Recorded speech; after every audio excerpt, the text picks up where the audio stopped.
আজকে কিছু গোপন টিপস জানানোর জন্য চলে আসছি। দেখতে পারতেছেন এই জায়গা ছোলা এবং বাদাম ভাজা আছে। ছোলাগুলো ভালো করে লবণ দিয়ে আমি ভেজে নিছি, আর সাথে আছে বাদাম। আর এটা হচ্ছে সন্ধ্যার দিকে খাওয়ার জন্য প্রযোজ্য। ভালো লাগে বসে থেকে খাওয়ার জন্য।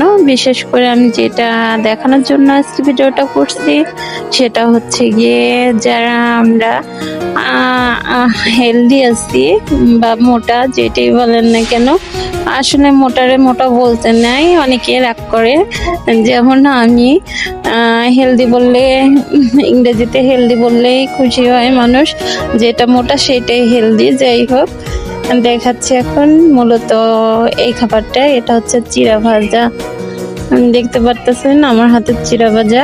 আর সাথে রয়েছে কয়েক কোয়া রসুন সাথে ভাজা। এটা যদি দৈনন্দিন রাতে খান ভাতের বদলে পরিমাণ মতো, তাহলে ইনশাল্লাহ সত্যি অনেকটা আপনারা উপকৃত হবেন যারা হেলদি আছেন। সবাই ভালো থাকবেন। আল্লাহ হাফেজ।